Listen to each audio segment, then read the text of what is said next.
Hi everybody, we're talking about second day of radian measure. First, I'm going to compare with you the coordinate plane versus the unit circle. So when we were talking about chapter 1 and 2, we looked at the coordinate plane. The coordinate plane has an x and a y axis. Now what we're going to do is we're going to start looking at each one of these angles in this coordinate plane. We're starting with the basics: 0, 90, 180, 270, and 360. The new thing that we started talking about are these radian measures. So the radian measures start out as 0. If you go around the circle once, you've gone 2 pi radians. Remember, pi is just a number, 3.14 approximately. So if you're going around 2 pi, you're going around about 6.28 radians. So the other thing that we saw on Monday was that you can take this 2 pi and reduce it. Half of the circle, if you divide 2 pi by 2, you would get pi radians. Half of pi would be pi over 2 radians. 1/2 pi, or pi over 2. And then this would be in between 1 and 2, would be 1.5 or 3 pi over 2. So these radian measurements are what we're going to be working with in this chapter. So for this example, we're going to start by converting degrees to radians. So I need to remember that 180 degrees equals pi in radians. So I'm going to use that conversion factor just like we did on the last time that we met, and I'm going to multiply by that conversion factor. Okay, so I'm trying to get rid of the degrees, so that means you're going to put 180 degrees in the denominator. That matches with pi radians. If you want to write the word radian, you can. Otherwise, just note that this is going to be pi radians, and so our answer is going to be radians. The whole point of doing this is that these degrees are going to divide out. So what you're left with is 264.9 pi over 180. Today, the directions want you to round this to the nearest thousandths place. So we are actually going to put the pi into the calculator, and I'm going to go ahead and multiply this out. Unlike some of the other stuff that we've been working on lately, it doesn't really matter what mode your calculator is in, so you can just simply start typing it in. In order to get the pi, you press second, and you press this little caret key here. You can see that the pi is right above it.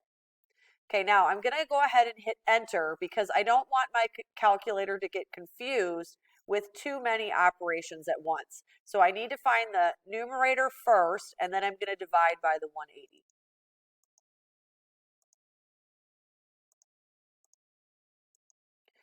The directions for this section say to round to the thousandths place. That's 3 numbers after the decimal. So I'm going to round 4.623 is my radians.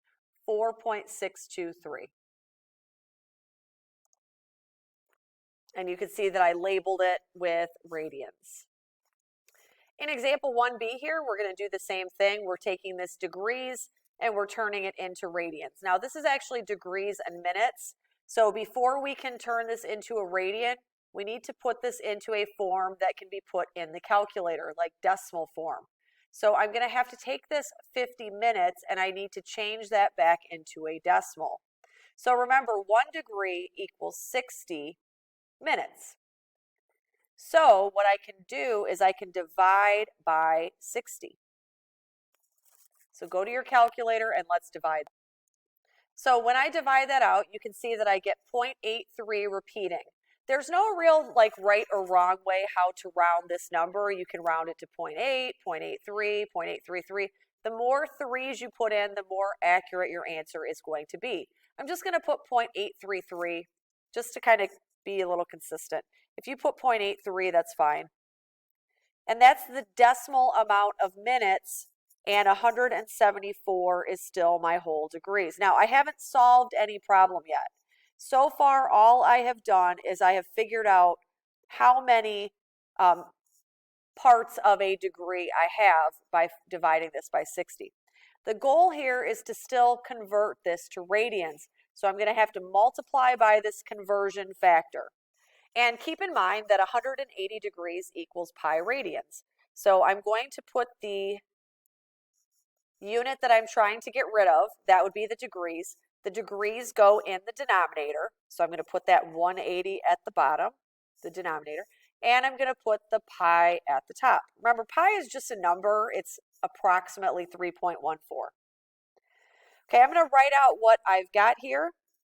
That means I have 174.833 pi in the numerator, and in the denominator, it's just 1 times 180, which is 180. I'm going to use the calculator, and for all of these questions today, you're rounding it to the nearest thousandth.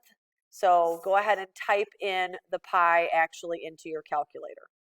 Just like I did in the last question, after I type in the numerator, I'm going to hit enter, and then I'm going to divide by the 180. I don't like to confuse my calculator with too many operations. If I type something in wrong and it's not in the proper order of operations, the calculator is going to spit out the answer, but it may not be accurate. So just be really careful as you're typing these in.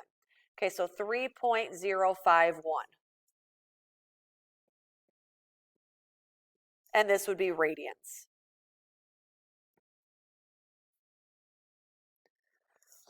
And remember, 3.051 is the same as 174.833 degrees. So if you were to graph this, you don't have to, but just kind of a FYI, if you were to graph this angle, 174 degrees would be somewhere over here in the second quadrant. And this is also what 3.051 radians look like. So again, it's just an angle. It's just another way to name an angle rather than using degrees, or degrees in minutes in this case. So here's example 2, and again, pause as needed. This time we're going from radians back to degrees, and the directions say to the nearest minute. One of the ways that you can decide if this is originally a degree or radian is look for the degree symbol. The book does a really good job of putting in a degree symbol when you are talking about a degree. See degrees in minutes, see degrees. So you can see that this one doesn't have a degree symbol on it, so you can assume that this is radians, unless the book tells you differently. Okay, we're going to use the same idea that 180 degrees equals pi. But this time we're trying to get rid of radians, so that means the pi goes in the denominator at the bottom. And 180 degrees is what we put in the numerator at the top. Okay, so we're going to go ahead and multiply, and for the sake of the notes, I'm going to write down what I get in the calculator. So 1 times pi is pi. I'm going to multiply this out and write down what I get. When you're doing this for the assignment, you don't have to necessarily write every step, but it's always good to put these details in your notes so that when you look back, you can say, oh, I multiplied everything in the numerators, I multiplied the denominators, and then divided. Okay, so I got 550.8. And by the way, this would be degrees, because see how this is radians times degrees. The pi's kind of cancel out the radians. So I'm going to divide this number in the calculator. I've already got the 550.8, and I'm going to divide by pi. I'm going to go ahead and round to 3 decimal places to start out, and then I have to follow the directions, which we'll review in a moment. So 175.325 is what I'm going to write down. If the question was asking me to give the answer to the thousandths place, I would be finished. But the directions for this question say to write your answer to the nearest minute. So you're going to have an answer that looks like this one, degrees and minutes. So we need to take this part of a degree and turn it back into minutes. This is a skill we learned back in chapter 1. We have 175 full degrees. We have a part of a degree, so many minutes, which is represented by the 0.325. In order to figure out how many minutes this represents, you're going to multiply it by how many minutes there are in an hour. Hopefully you said, oh, there's 60 minutes in an hour. 60 minutes in a degree, 60 minutes in an hour. Remember when we did this? We said 1 degree is 60 minutes. This is stuff back from chapter 1. So let's go ahead and calculate this out. And we're just multiplying the decimal by 60. You will see that I get 19.5 and the directions say to the nearest minute. That means no decimals. So the question is, do you leave it 19 or do you round it to 20?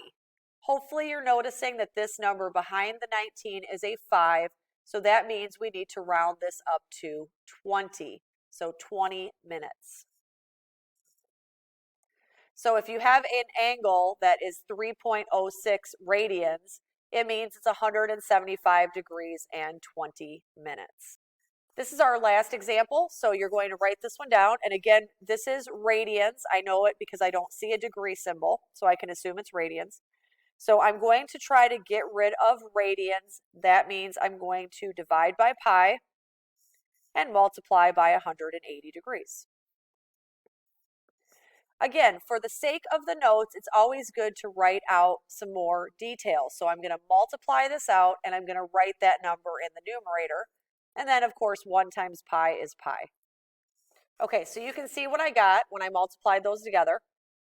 And in the denominator, 1 times pi is pi. And again, I multiplied the 9.84763 times 180. So the next step that I need to do is I need to divide by pi. When you're doing this in the assignment, feel free to just do this part in the calculator. I'm just demonstrating here for the notes, and I think it would be a good idea for you to write them down as well. So I'm going to divide by the pi. Remember, you hit second and then a little caret key. And you can see that I get 564 and this decimal. I'm going to go ahead and round it to 0.228, I guess, approximately. You could also say 0.23. I'm just going to go 0.228. If you were writing your answer in decimal degrees, you would be finished. But remember the directions said to write as degrees and minutes. Degrees, minutes. So we need to change this portion, the 0.228, back into minutes.